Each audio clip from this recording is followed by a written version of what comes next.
In this lecture, we will talk about another non-ferrous metal that is copper.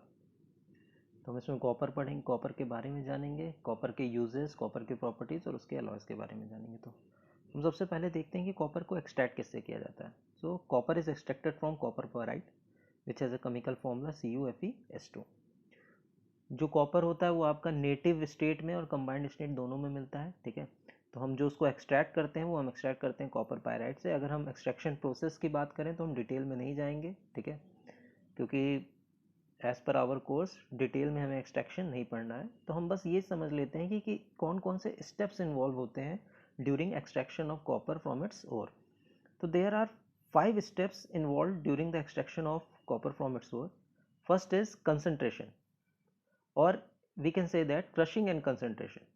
Concentration का मतलब होता है कि ओर में इम्प्योरिटीज़ रहती हैं, उन इम्प्योरिटीज़ को रिमूव करने के तरीके को हम कहते हैं कंसंट्रेशन। तो हम सबसे पहले क्या करते हैं, एक्सट्रैक्शन का मतलब कि हम एक्सवेट करते हैं, माइनिंग करते हैं।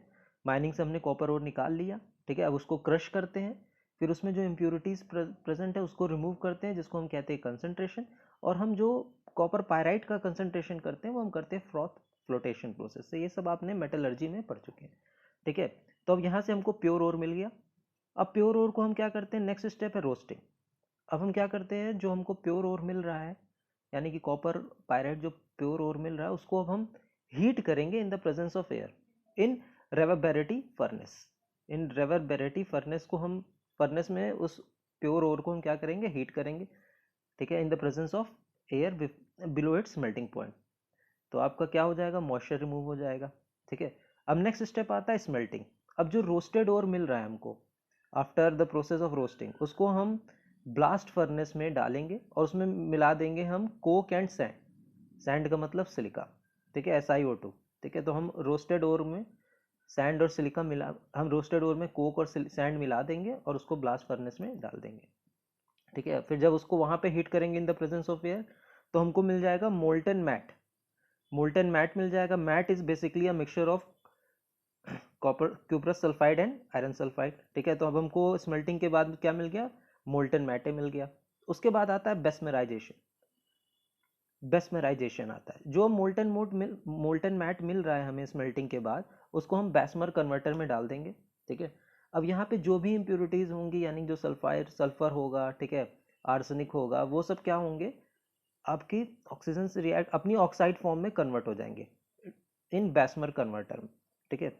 तो अब मोल्टन मैट को हमने बेस्मर कन्वर्टर में डाल दिया। अब यहाँ पे जो भी है सल्फाइड है वो आपका सल्फर डाइऑक्साइड में चेंज हो जाएगा। इसी प्रोसेस के बाद हमें ब्लिस्टर कॉपर मिलता है, and blister copper is an impure copper. Blister copper, blister इसलिए कहते हैं उसमें फफोले पड़ जाते हैं क्योंकि जो सल्फर डाइऑक्साइड रिमूव होती है, ठीक है, उसकी वजह से इसका जो कंपाउंड का जो शेप होता है या तो कह सकते हैं जो लुक होता है वो ऐसा लगता है कि जैसे फफोले पड़ गए। क्यों पड़ गए, क्योंकि सल्फर डाइऑक्साइड क्या होती है, रिमूव होती है। तो इसमें हमको बेस्मराइजेशन से क्या मिल गया, ब्लिस्टर कॉपर मिल गया। अब ब्लिस्टर कॉपर में 2% इम्प्योरिटीज प्रेजेंट होती है। तो हमारा जो लास्ट स्टेप है वो है रिफाइनिंग। अब हम blister copper contains impurity and it is remove by electrolytic refining. तो these are the 5 step which are involve during the process of extraction of copper from its ore copper pyrite. Next, अगर हम copper की properties के बारे में बात करें तो प्रॉपर्टीज क्या है, इट इज सॉफ्ट, ठीक है, it is good conductor of heat and electricity due to which it is majorly use for making electrical appliances, ठीक है। It is bright shining metal of reddish colour, bright shining metal of reddish colour. लेकिन अगर हम weather में छोड़ देते हैं, ठीक है, एक्सपोज कर देते हैं वेदर में, तो ये इसका कलर क्या हो जाता है, ग्रीनिश हो जाता है, ठीक है। It is malleable and ductile and it have high tensile strength. अगर हम यूजेस की बात करें तो इलेक्ट्रिकल पर्पसेस के लिए यूज़ होता है, ठीक है, वायर्स बनाने के लिए इस्तेमाल होता है, ठीक है, ट्यूब्स फॉर कंडेंसर बनाने के लिए इस्तेमाल होता है। तो इलेक्ट्रिकल पर्पसेस में इसके बहुत इस्तेमाल है। अगर हम बिल्डिंग्स की बात करें तो इसको हम डैम प्रूफिंग मटेरियल की तरह और रूफिंग की तरह हम इस्तेमाल करते हैं, रूफिंग मटेरियल की तरह इस्तेमाल करते हैं। तो ये इसके यूजेस हो गए।